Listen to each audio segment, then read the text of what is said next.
All right, everybody, welcome back. We're going to be doing a deep dive today Yeah. into heart health and attacks. heart attacks. Yeah. We're going to be looking at a video by Dr. Mike Hansen. It's called 10 Rules to Prevent a Heart Attack.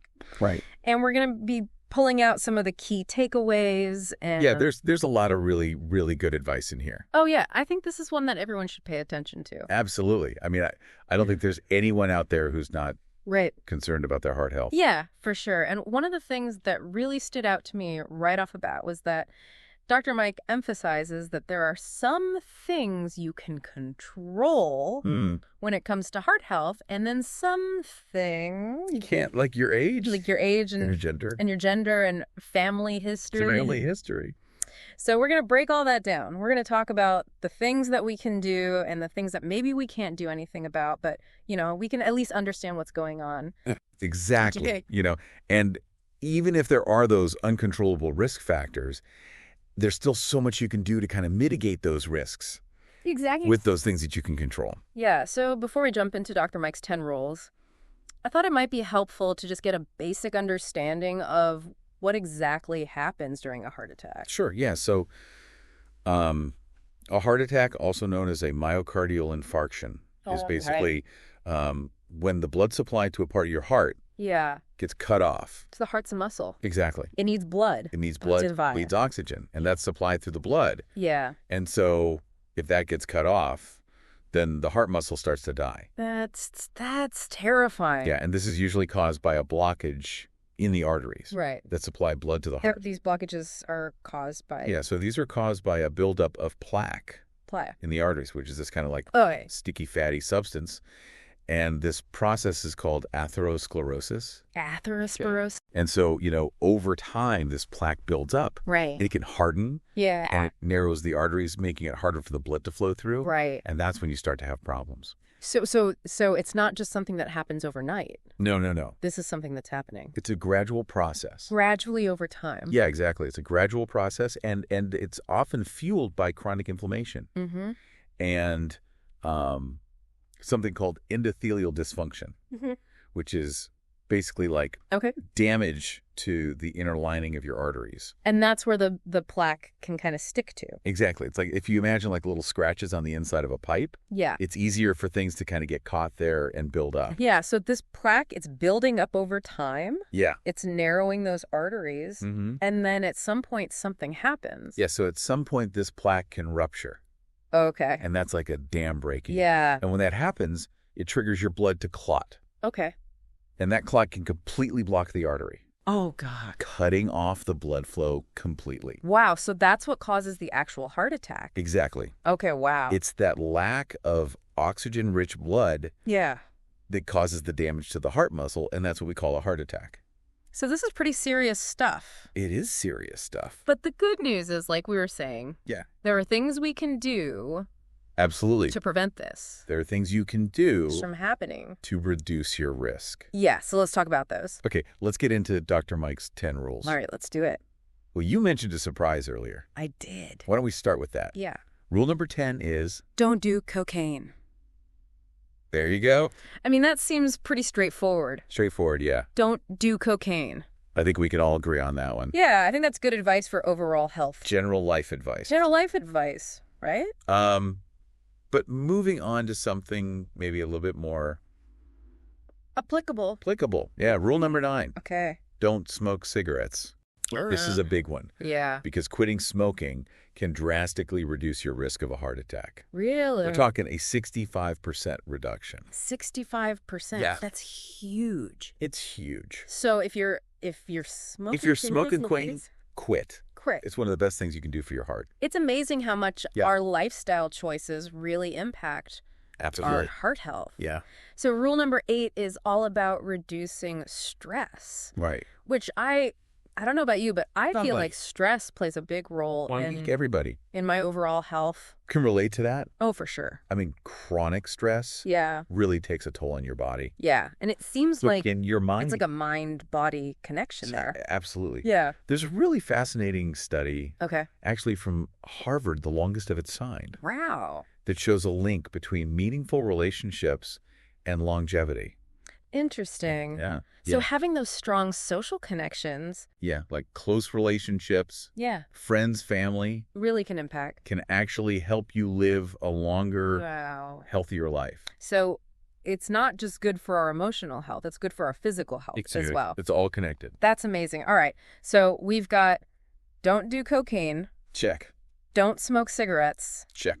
And reduce stress. Check. 3 rules down. 7 to go. So this is where things start to get a little bit more intertwined. Okay. Rules 7 through 1 are all kind of connected with a focus on insulin resistance, inflammation, and the food that we eat. Okay, so we're going to unpack that. Yes, we are. After the break. We'll be right back. So insulin resistance, inflammation, and diet, huh? Yep. Okay, so break it down for us. Like, what is the connection between those 3 things? Well, it all starts with insulin resistance. Okay. Insulin resistance is like this, it's this sneaky little thing that can really wreak havoc on your heart health. And it's linked to a whole bunch of other problems like high cholesterol, high blood pressure, obesity, diabetes, metabolic syndrome. Oh, wow. So it's like a domino effect. Exactly. It's like one thing leads to another. Okay. And it all kind of stems from this insulin resistance issue. So remind me, what is insulin resistance again? Okay, so think of insulin as a key that unlocks your cells to let glucose in, which is sugar from the food you eat. Yeah. And that glucose provides energy to your cells. Okay. Now, insulin resistance is like having a rusty lock. Okay. The key doesn't work as well. Right. The glucose can't get into the cells effectively. Okay. So it builds up in your bloodstream. And that's bad. And that's where the problems start. Yeah. Okay. So how do we know if we have insulin resistance? Well, one of the best indicators is your triglyceride to HDL ratio.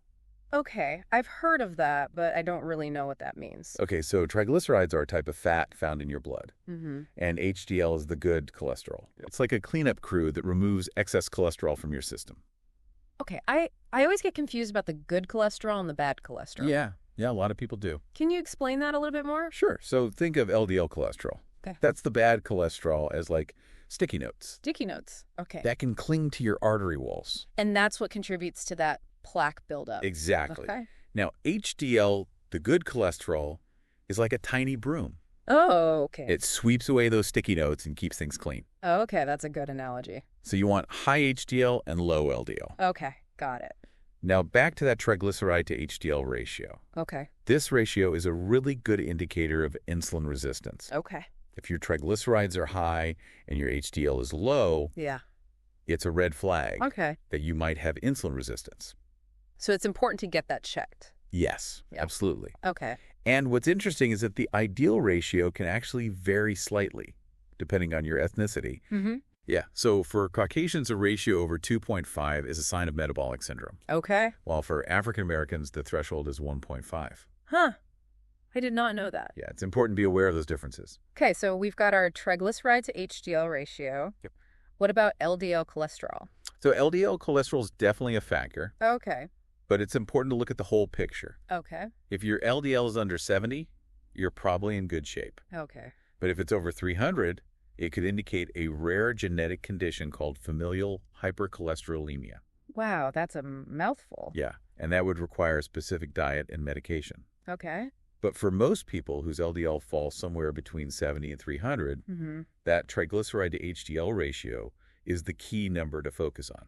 Okay, so that's the one we really want to pay attention to. Exactly. Okay, so what if our triglyceride to HDL ratio is not where it should be? Well, that's where Dr. Mike's remaining rules come in. Okay. And they all revolve around lifestyle changes. Okay, give me those lifestyle changes. All right, so rule number 7 is all about exercise. Okay. Dr. Mike emphasizes the importance of regular physical activity. Okay. And, it doesn't have to be anything crazy. Right. Even a brisk walk every day can make a big difference. Yeah. Aim for at least 150 minutes of moderate intensity exercise per week. Okay, so that's like 30 minutes a day, 5 days a week? Exactly. Okay, I can do that. Yeah, it's totally doable. What about rule number 6? Rule number 6 is intermittent fasting. Okay, I've heard of that. It's become quite popular. Yeah. And it's not about starving yourself. Okay. It's more about strategically timing your meals. Okay, so explain that. So basically, you would have periods of eating and then periods of fasting. Okay. And during those fasting periods, your body starts doing some amazing things. Like what? Well, one of them is autophagy. Autophagy? Okay. Which is basically like spring cleaning for your cells. Okay. Your body starts breaking down and recycling damaged cellular components. So it's like hitting the reset button. Exactly. Okay. And then there's also mitophagy. Mitophagy. Which specifically targets damaged mitochondria. Which are the powerhouses of the cells. Exactly. Okay. So it's like giving those powerhouses a tune-up. So intermittent fasting, it's good for our cells. Yeah, it's like a cellular rejuvenation process. That's awesome. All right, so we've got exercise, we've got intermittent fasting. Mm.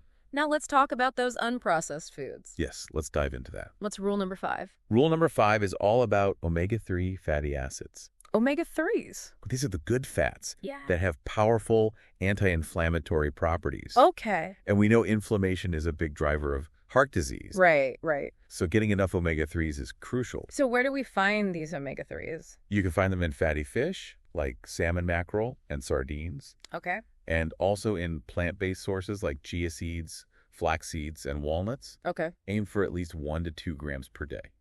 Okay, I can add some salmon to my grocery list. There you go. All right, what about rule number 4? Rule number 4 is all about getting enough vitamins, minerals, and antioxidants. Okay. And the best way to do that is by eating a rainbow of fruits and vegetables. Okay. Think leafy greens, vibrant berries, colorful peppers. I like color. The more variety, the better. Okay, rule number 3. Rule number 3 is to minimize saturated fat. Oh, I thought we needed fat. We do need fat. Okay. But it's about choosing the right kinds of fat. Okay. So while small amounts of saturated fat from natural sources like avocados or nuts are fine, Okay. it's best to limit saturated fat from processed meats like pepperoni and bacon. Okay, so it's not all fat is bad. Exactly. Just certain types of fat. You got it. Okay, rule number 2. Rule number 2 is to avoid added sugar and refined carbs. Oh, man. It's a tough one. I know, it's everywhere. It's everywhere. It's estimated that 75% of processed foods in grocery stores contain added sugar.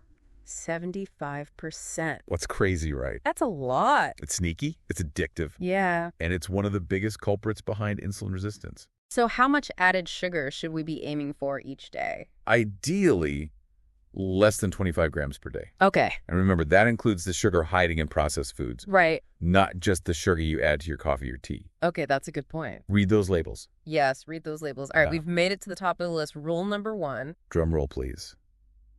What is it? It's fiber. Fiber, really? Yes. Fiber. I would not have guessed that. It's the unsung hero of heart health. Interesting. Okay, tell me more about fiber. All right, so most of us only consume about half of the recommended daily intake of fiber, Oh, wow. which is 25 to 30 grams. Okay. And what makes fiber even more powerful is that it comes in 2 forms, Okay. soluble and insoluble. Okay, soluble and insoluble, what's the difference? So soluble fiber, as its name suggests, dissolves in water. Okay. And it forms this gel-like substance that helps lower cholesterol levels. Okay. It's like a sponge that soaks up excess cholesterol in your digestive system. Interesting. Now, insoluble fiber doesn't dissolve in water. Okay. It adds bulk to your stool and helps keep things moving smoothly through your digestive tract. So soluble fiber for cholesterol, insoluble fiber for... Regularity. Okay, got it. Now, you can find soluble fiber in foods like oats, beans, lentils, apples, and pears. Okay. And insoluble fiber is abundant in whole grains, vegetables, nuts, and seeds. Got it. And here's a little mythbuster for you. Okay. Processed bread, despite what some labels might claim, is not a good source of insoluble fiber. Wait, really? I thought bread was supposed to be high in fiber. Well, here's the catch. Okay. During the milling process, the bran and germ of the wheat kernel, Okay. which contain most of the insoluble fiber, are removed. Oh, so it's like stripped away? Exactly. Wow. So you're left with just the endosperm, Okay. which is mostly starch. So processed bread is not the fiber superhero I thought it was? Not really, no. Okay. Now, you mentioned that both types of fiber are important for heart health, but you seem particularly passionate about insoluble fiber. Ah, yeah. Why is that? Well, insoluble fiber, it's like this amazing regulator in your digestive system. Okay. It slows down digestion and absorption, Mm-hmm. which helps you feel fuller for longer. Yes? And it prevents those blood sugar spikes that can lead to insulin resistance. Right. It's like a natural way to keep your blood sugar stable. Exactly. That's awesome, but getting enough fiber every day can be a challenge. Yeah, it can be. Do you have any tips? Well, that's where Dr. Mike's personal favorite comes in: smoothies. Smoothies. I love smoothies. They're delicious. Yeah. They're convenient. Yeah. And they're a great way to sneak in all those fiber-rich ingredients.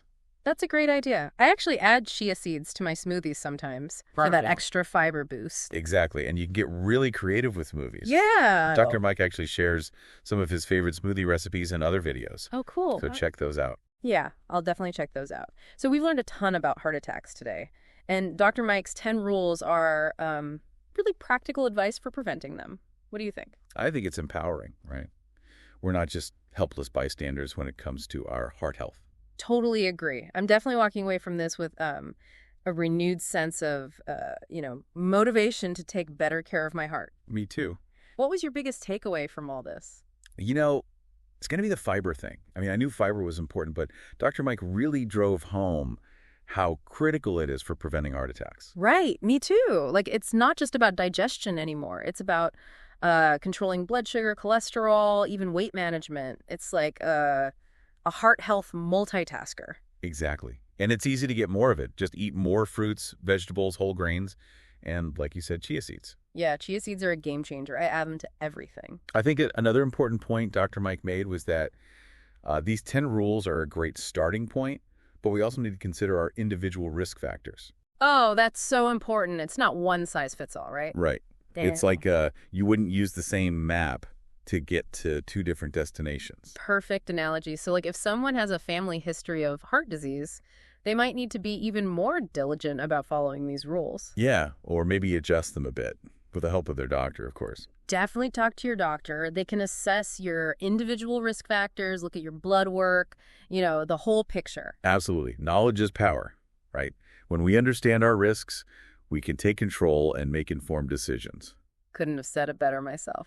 So we covered a lot today, folks. We talked about what happens during a heart attack, the risk factors, both controllable and uncontrollable, and, of course, Dr. Mike's 10 rules for preventing them. We explored the power of exercise, intermittent fasting, a diet rich in unprocessed foods, and, of course, the magnificent fiber. It's been a truly insightful deep dive. I feel like I've got a whole new toolkit for keeping my heart healthy. I'm right there with you. So, to our listeners, we have a question for you. What one small change can you make today to improve your heart health? Could be anything.